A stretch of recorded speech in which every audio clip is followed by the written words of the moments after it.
Hey everyone, this is Robert Hess, the producer of Real Talk with Real Teachers. I wanted to start off today's show with a quick technical note about today's episode. The sound of our inspiring guest was recorded in a way that makes it much harder to hear than normal. If you would like to guarantee that you don't miss a word, we have provided a transcript for you on our website. All you need to do is visit www.consciousdiscipline.com/podcast. So with that, I hope you enjoy the episode, and here's Becky.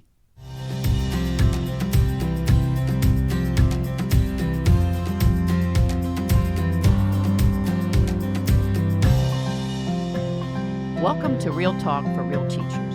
I'm Dr. Becky Bailey, the creator of Conscious Discipline, expert in developmental psychology, education, and a lifelong teacher and learner. For those listening who are not aware of Conscious Discipline, it is a comprehensive self-regulation program that integrates social-emotional learning, school culture, and discipline. It provides the 7 powers for conscious adults to help teachers see conflict differently and the 7 basic skills of discipline that empower teachers to respond to conflict in a way that instills life skills. And of course, none of this is possible unless we have what we call a school family. So what are real teachers? Real teachers are real people who have a life both inside and outside the classroom. Real teachers get into the field of education to make a difference in the lives of children. Real teachers deal with the fact some children are hard to reach. And real teachers deal with anger towards children, towards the children's families, other coworkers, their administrators, the school district, and even the government for interfering into an educational system they know nothing about. And finally, real teachers deal with their own anger, disappointment, guilt, sadness at themselves for not making the difference they'd hoped they would. And yet, real teachers get up day after day and give their heart and soul to others. Today, we're going to talk about gangs, how they form, why they form, and what we as educators can do about it. We're going to be talking with a former gang leader, DJ Baptiste, who started his first gang in 5th grade. Before we get down to some interesting information with DJ, let's look at the prevalence of gangs in our society and how our socialization of children is failing so many children. Current estimates say we have about 33,000 violent street gangs, motorcycle gangs, and prison gangs that involve 1.4 million people. The FBI says these gangs commit 48% of the violent crime in the United States and account for 20% of all homicides in the largest 88 cities. Whoa. If you heard those numbers like I did, this means our educational and societal socialization process is failing minimally 1.4 million children, and we know that number is low. Socialization is a process by which a person learns to be a member of a group, a community, or society. It is our charge as a society, our charge as an educational institution to socialize our members into the collective group in a healthy way that sustains ourselves as a collective. Socialization is a process whereby new members learn the norms, values, and customs that compose a society. In short, it's just how we learn what is expected of us. It happens first in families, then schools and communities, and then society at large. Now, man, there are many factors that affect this socialization process. Poverty. 22% of all children live in poverty. 43% live in low-income homes. Racism, sexism, any form of us and them socialization impedes the development of a healthy culture. And as we look out into ours, we can see the violence, the hatred that's caused by this us and them thinking. So what happens when you feel disconnected or marginalized from your primary socializing group, say your family, or your secondary socializing groups, schools, clubs, neighborhoods, etc.? Several things can happen to these children. One of them is that gangs form to satisfy those missing needs. They are an adaptive social mechanism for satisfying the needs of youth, which are not being met through traditional or socially acceptable avenues. That's something to ponder. And on one level, you can see the choices children have to be alone and completely disconnected, or find an alternative source to get those needs met. And it's interesting to understand that the children who find the alternative source through gangs do less harm to society than those who stay out on the fringes, all alone, and act out on themselves or others, as we've seen in many of these mass shootings. Today, I've invited DJ Baptiste to talk with us and help us understand the important role gangs play to many kids. So important that they are willing to die or go to jail to be in one, and how we as teachers can help our children find a more socially acceptable way to get their needs met, preventing the need for gangs. DJ was born to a 14-year-old mother, raised by his great-grandmother and grandmother. He was kicked out of preschool and continued to be kicked out of school throughout his education. He's been in and out of alternative ed. He's experienced a lot in his young life, and he's also gone to college. He's also been promoted at his job. He also speaks around the country and around the world coming up this summer on how conscious discipline helps create a school family gang, per se, and how that differs from a gang in meeting the needs of himself and all the other children that he inspires and the teachers he works with. So he started his own gang at 5th grade and many run-ins with the law, but we'll let DJ tell you about that. So welcome, DJ Baptiste, to Real Talk for Real Teachers. Thank you, Doc. Thank you for having me. So what we want to do is now kind of paint a picture for our listeners, DJ, to say, how did it come about growing up that games were an option for you? I mean, how did all that start so that you somehow got to the point where by 5th grade you had your own gang? So start it from the beginning. How did that come about? Yes, ma'am. Well, in our environment that I grew up in, Dr. Baker, when we open our doors to go check the mail, when we go to the school bus, when we get out of school, that's the first person we see, the first people we see. And it's gang activity. And to be honest, to a lot of young people, that's the people that we look up to, including myself. When you're young, you don't understand the true things that's really important in life. And when I was young, I felt like having a nice car, having money all the time, having drugs, having girls. That's what was important. And honestly, I can remember growing older, being younger, telling myself I would never be a part of a gang. But then as I got older, it became an outlier myself, an outlier because in the school system, I didn't fit in. I felt like teachers targeted me. They didn't encourage me and things like that. So I lacked a sense of belonging within an academic setting. So when you got into, say, preschool, so you started at preschool, right? Right, yes, ma'am. And so already at that very early age, what I'm hearing you say is that you were marginalized. Were you labeled the bad kid? Yes, ma'am, labeled bad. And I tell people all the time, it was, DJ, you bad, DJ, you bad, DJ, you bad. So even when I had a thought to be good, I remember I was supposed to be bad. I've learned that that's called the self-fulfilling prophecy. Even if I had a good thought, I remember, DJ, you bad. This is who you are. This is what people call you. This is who you have to live up to be. So I tell people all the time, watch what you say to young people, to the youth, because that's what they're going to believe, because this is what you're labeling them. Okay, so here's what I'm thinking. One of the things they say is important for this process of seeing a gang as an alternative to reaching those goals in life is that when you're real young, you have a lot of free time. So when you're real little, you didn't have as much adult supervision. And so you get to kind of run around the house and kind of go out the front door and kind of do what you want. Was that the case for you? Oh, well, I'm going to be honest. My great-grandmother raised me, so my grandmother did a lot of work, and she worked graveyard shifts, and my great-grandmother was a little older. So I used to wait, being young, I used to sneak around and wait until she go to sleep and then leave out. Now, was I able to do it? No, ma'am. No, ma'am. My grandmother wanted me inside, told me I couldn't leave. But, me being a young kid, once I waited, called myself being smart. When they go to sleep, I felt like I wasn't being watched. I did what I wanted to do. Right.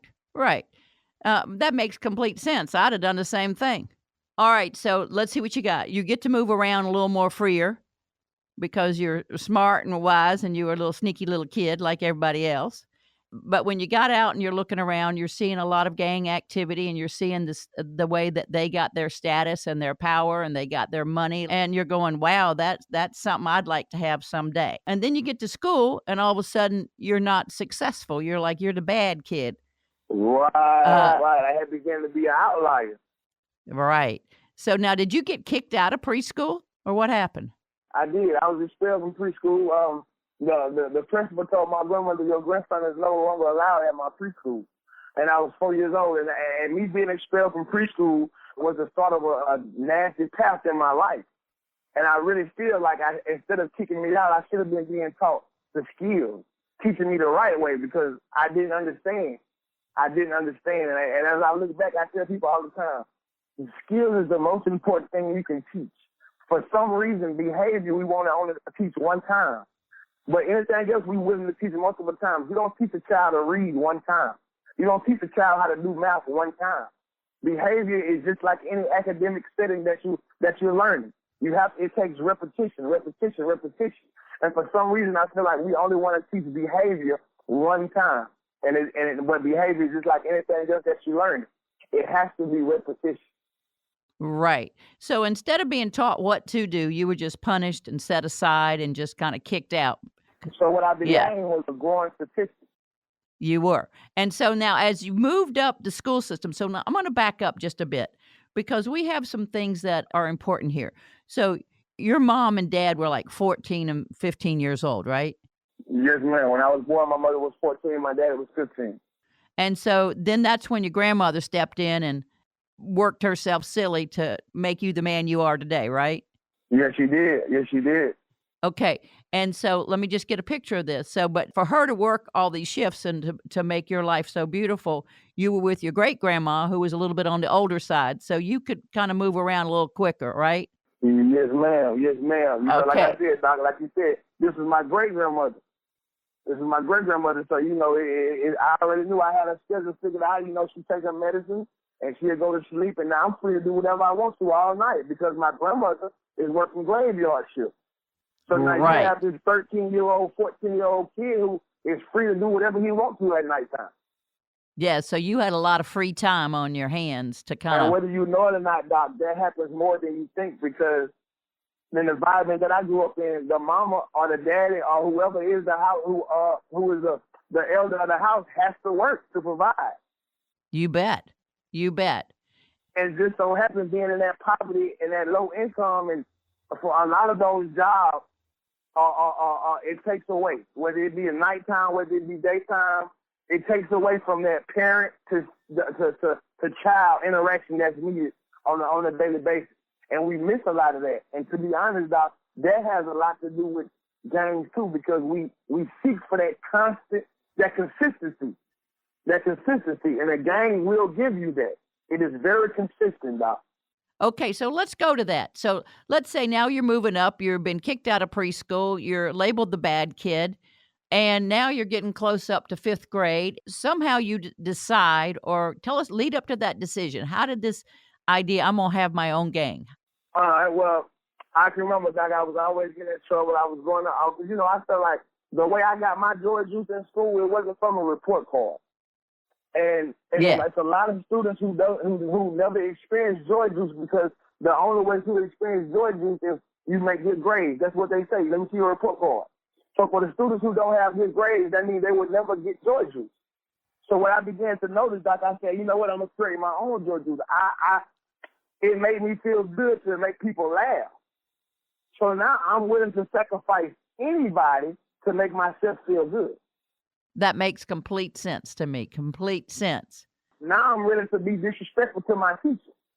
Now I'm willing to strike out. I'm willing to throw something across the room because to my peers, they're thinking, oh, wow, DJ cool. Now I got that sense of belonging that I'm searching for, that I wasn't getting from my teachers because my name carried itself now. I'm in the 5th grade. My 4th grade teacher told my 5th grade teacher, you got DJ next year. So now all she can do is think of ways how to make DJ sit down and do right. So instead of building a bridge in 5th grade, she burned the bridge. And I began to integrate my own sense of belonging. And Doc, it really started with about 3 or 4 of us. And I started it, and it didn't even have a name. It was just us, and we were together every day, and we got together, and finally I put a name on it. And when I put a name on it, Doc, you would be surprised of how many people came to be a part of it. I was wondering about that. Now, did you recruit people? How did you get? Not one time did I recruit anybody. And being young, I'm talking about still through 8th grade. That was during that middle school time. I had over 75 members. And so you got these 75 members. They came to you. So they were coming to you looking for something, the same thing possibly you were looking for. And what do you put some words? What do you think those kids who joined you were looking for? Now, you said one thing, which was consistency. What else were they looking for? A sense of belonging. One thing about a gang, Doc, and you can ask any gang. Now, I also want to tell you a little about gang itself. There are a lot of different gangs. All gangs do not have the same initiation. All gangs do not, of course, wear the same colors. So gang is really more complex than people think. It's just not no one pyramid that all gangs fall under. It's very complex. So I can remember like I said, it started with 4 of us, and I know they were seeking for a sense of belonging. A gang never turns anybody down, Doc, because we can use you in some way, some form. So you might have somebody who's not a fighter.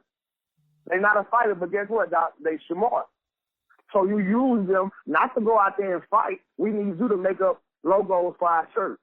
Right. So it's every person in that community, every person in that gang has a valuable position. They all contributed to the gang in some fashion based on their skill set. Yes, ma'am. Yes, ma'am. Now, all gangs also have a chain of command.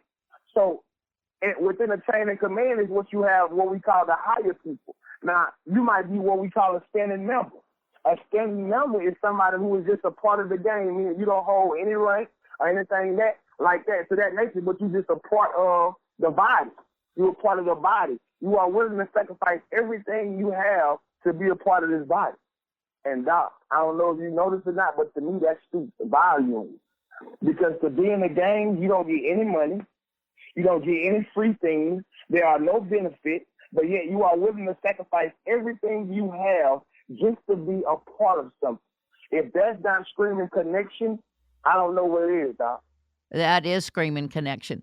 And I want to go a little further then. Okay, so I see that. So these kids have been kicked out of the typical socializing agents, i.e. school.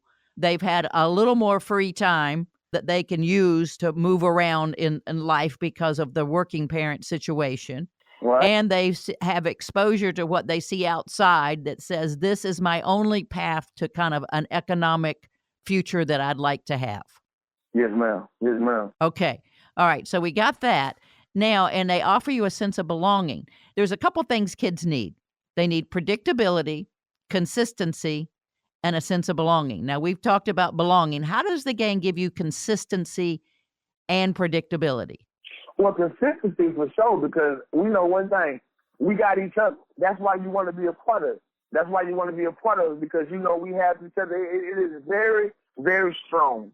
You know one thing, like no matter what happens, no matter what goes on, you have something that you're a part of. And like I said, a quote that one of my life coaches taught me was, recognition is what babies cry for, grown men die for. And this is exactly what I've witnessed. I've watched grown men die just to say that they were a part of a body. And when I use body, I'm talking about gangs. Just to say they was a part of a body, Doc. Literally, there is not one benefit. Not one benefit as far as government assistance, as far as free anything, you are willing to sacrifice just to be a part of the body. So to me, I feel like that consistency comes from your brother got you. We got each other. You got me, I got you. I'm not gonna turn my back on you. You're not gonna turn your back on me. When we come from places where we are used to people turning their backs on us. Exactly. So once we receive that true consistency, that's why we're willing to die for it. And that makes complete sense again. So now did you have, and so I know you did, because I can tell by how you're talking, I can tell by the passion in your voice that this really met some needs. Now, was there also codes of conduct? I mean, was there a certain way that you were to behave? Oh, yes, ma'am. It's called laws and policies. Laws and policies. And once again, I had this knowledge because watching, I paying attention, Doc. It was from a young age, I always paid attention to my surroundings. So I had a chance to see how things ran. And I saw that structure. It was very structured. And they had laws and policies. And within mine, immediately I made the laws and policies no bullying. We will not have any type of bullying. We don't do that. I always have the mind frame of we finish things. We finish things. So if any point in time we had somebody who I heard that they came back and told us that they picked on somebody or something like that, Doc, we had things that we had to do. Meaning, you had violations. Okay, and so what happened? Was there a consequence to that violation within the group? It was a consequence. It was a consequence, meaning for you to be a part of this, we don't tolerate that. And see, all that comes from the head, the first in command, second in command. See, that's what I mean by all gangs are different.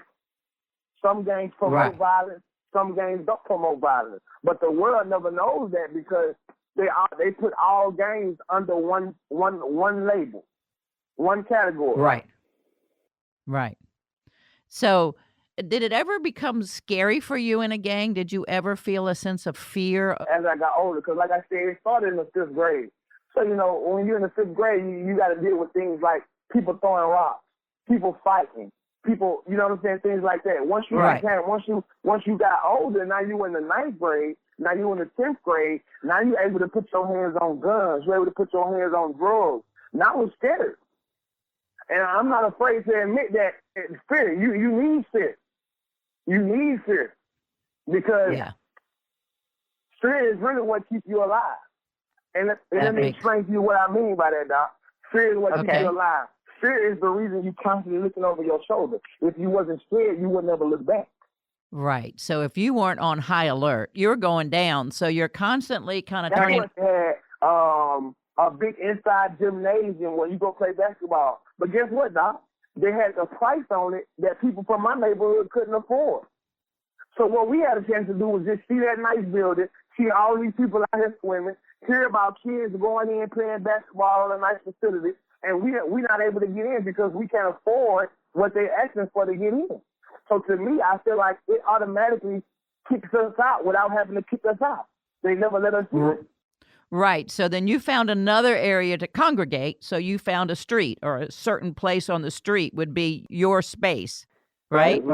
Yes, ma'am. Well, if I feel like if we had that same opportunity to go in and swim in that pool, to go in and play basketball on that nice facility, to play, to go to the playground where they got these nice swings set up. A lot of times we spent being conniving, being deceitful. It wouldn't have been spent doing that. We would have been doing better things. But instead, because all this pastime we have, this is what we choose to do. Right. Okay. So now let's fast forward. So you've gone through this, and certainly you've had many experiences that a lot of people listening would never have. But then you run into your 12th grade, and you run into conscious discipline, and you run into your teacher, Donna Porter, who I know you call Miss P. So something happened to change your trajectory because let me just ask you this. Are you in a gang right now? No, ma'am, I'm not. So how did you maneuver? How did you switch from one gang to another place that you felt you belonged in? How did that shift happen? The gang that I had created is still functioning. It's still functioning, but I have no part to it. You see what I'm saying? A lot of people didn't want to leave, Doc. When I made the decision to leave and do better with my life because I realized that we need this opportunity, I tried to bring them with me. I tried to tell them, look, we can. Now that I'm older, I see a better way. As I got older, I began to realize this is going to lead all of us, not just myself, all of us, to 3 places. And that's jail, the hospital, or cemetery. And I had a chance to see that when I met Miss P. Before I met Miss P, my life was just like everybody else's life. I couldn't see the end. I couldn't see the end in a positive way. And for some reason, since we don't have that vision, we have nothing to fight for. What Miss P did was came and she gave me a vision, Doc. She made me believe that I can be successful. When no other teacher made me believe that. Any other teacher said, DJ, you bad. Any other teacher said, DJ, you're not going to be successful. DJ, you're going to be a clown. DJ, you're going to be this. All these negative things. And what Miss P did was came and she encouraged me. And for the first time, I began to believe in myself on the positive side. And how did that happen? I mean, how did that wiggle into you? Because that's a lot of life to live before you ran into Miss P. So it probably took a little bit of time, but she wiggled in somehow. And give us something specific. How did she, I mean, I know encouragement is a big word, but somehow her encouragement stuck. Yes. And another big word is exactly what we talked about, those three things that you said that we needed, that a game gives. And Miss P began to give me that in a positive way. Consistency. This wasn't in our first encounter. She shared some things with me and she left me alone. Miss P looks forward to me coming every day. And I'm going to be honest, I'm speaking about myself because it's my story, but I am a small fish in a big pond when it comes to the kids Miss P has helped. This is just my story. Miss P made multiple people feel just how I'm feeling just because of her style of teaching and the things she learned from conscious discipline. So just how I'm excited about how Miss P made me feel, Dr. Bailey, she made every student that crossed her path feel that same way. This is just my story. Right. And so what were some of those things? I mean, I know that she right away saw how delightful and charming and wise you were, and you became a greeter. Did you think that was like, oh, that's what little kids do? I mean, you took that to heart. Yeah, I took it to heart. Because she didn't just say, I want you to stand at my door. First off, she told me all the positive things about me. One of those positive things being you have charisma. People are drawn to you. Before she even knew anything about me, she can tell people will follow you. Before our first encounter, she was already able to do that. Before she even knew I had led a game for all these years, she was just able to see immediately. People will follow you. You have this natural ability to have people follow you. And then she began to say, I have charisma. She began to encourage me. And honestly, that was the first time within an academic setting where a teacher encouraged me instead of belittling me. And that started something, Doc. That was an ember that continued to burn into a wildfire. And she did something else. Now, with the younger kids, you know, we call it a school family, but I think she did too, didn't she? Yeah, she called it a school family. How did she create that school family? What made you believe, all right, I believe this woman and this is a school family? What was something that stuck out in your head? The way she brought us together. You could have took those same group of kids that was in this P class and put them in a traditional model with a traditional model teacher, and we would not have been a class family. Those same people that I hugged with tears running down my eyes after we left this P class, they would have been crying, talking about I'm making fun of them in a traditional model. It wasn't the students that created that. Miss P created it, and she did things by having our first week of school, we didn't do any work. All she wanted us to do was connect. She was willing to sacrifice her first week to have the rest of her school year. And that's something I would never forget. While everybody else was so worried about this agenda, this what you got to do, this what the principal said do, all Miss P was concerned about because she knew. She knew nothing else matters if I don't establish a rapport with my kids. Exactly. They're never going to listen to the handbook. They're never going to learn this speech. They're never going to learn this. I must first sacrifice. So I'm just going to sum it up a little. So she took a week, and this is a class you only were in, what, an hour a day? Yes, ma'am, and it was mandatory for graduation. Right. So she took time, a week of an hour a day class, because this is what I hear from high school. We can't do conscious discipline. We can't do that because we got so much to do and I only see them an hour. She was willing to take that whole time and make you the subject of what she's teaching, not the subject. So she's looking to reach everybody in that room and unite them up, connect them together, and spent the time, regardless of what the district said, regardless of what the principal said, she stepped out to do all this against forces that say that's not how we do business here. Yes, ma'am. She absolutely did. And the reason she worked that work, Doc, is because she didn't have that mind frame that for some reason those teachers have that she was just speaking about, that I don't have time, that I have to do this. She had the mind frame of, I'm going to make time because it is that important to the youth, to the future. It is that important that I make time.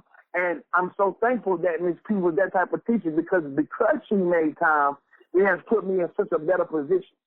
One decision that my teacher made has put me in a better position for my whole life. So what do you do now, DJ? Are you employed? Oh, yes, ma'am. I am employed, but not like a traditional employee. I'm not a traditional employee. You have your own business, don't you? I got my own business, Doc. I got my own business, and it's crazy because honestly, I could have never envisioned that. I always felt like I was gonna be successful, Doc. But between me and you, well, not really between me and you, I guess between whoever listening, I felt like I was gonna do it in a negative way. Meaning, I was gonna sell drugs to the top. Meaning, I was gonna rob somebody till I got to the top. Instead, now I'm making legal money.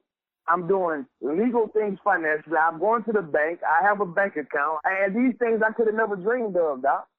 And the only thing I want teachers to understand that this could not be possible if it wasn't for them. My teacher.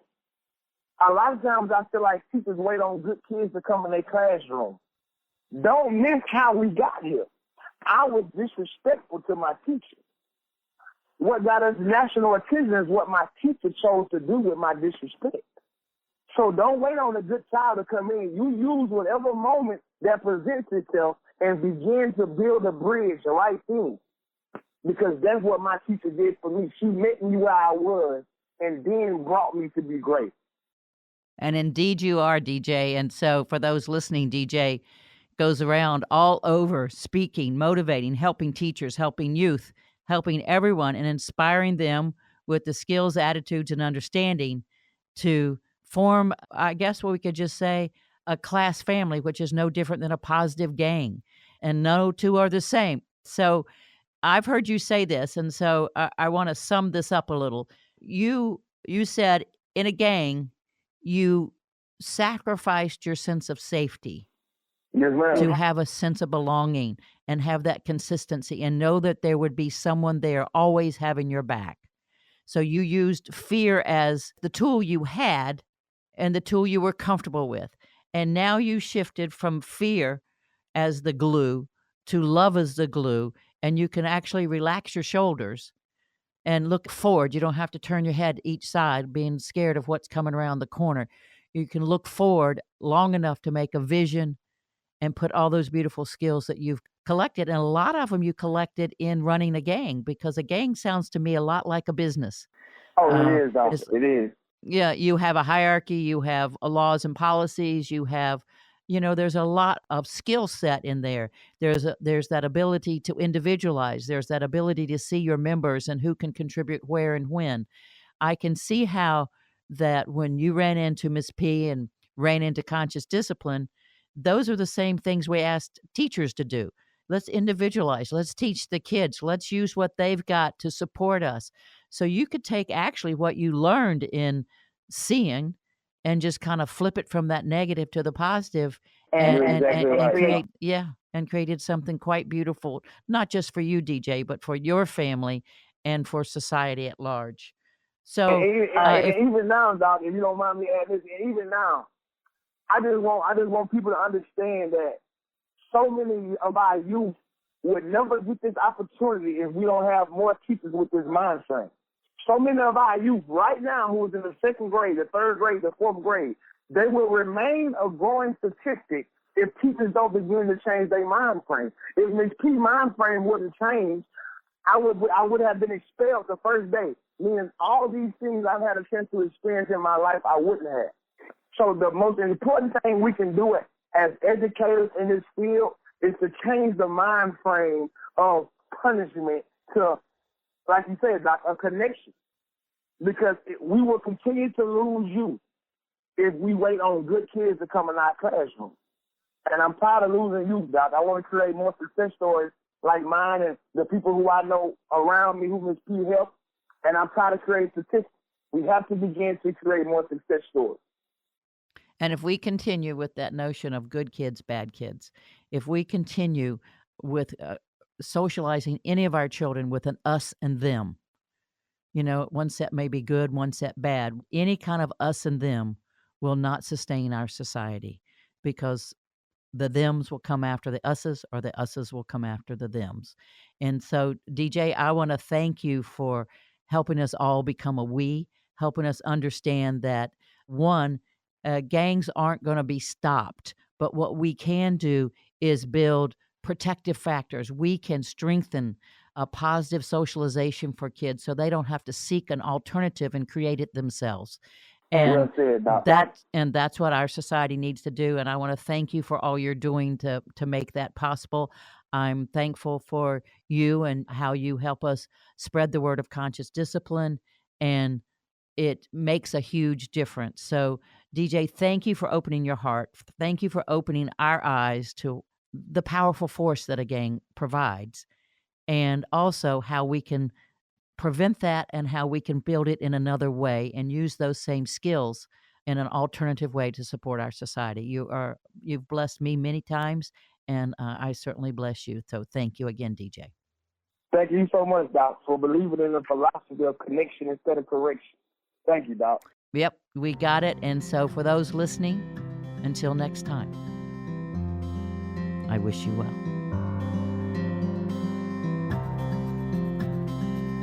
For more episodes of Real Talk with Real Teachers by Dr. Becky Bailey, visit consciousdiscipline.com/podcasts. You can also subscribe to this podcast on iTunes, Stitcher, or your favorite podcast app.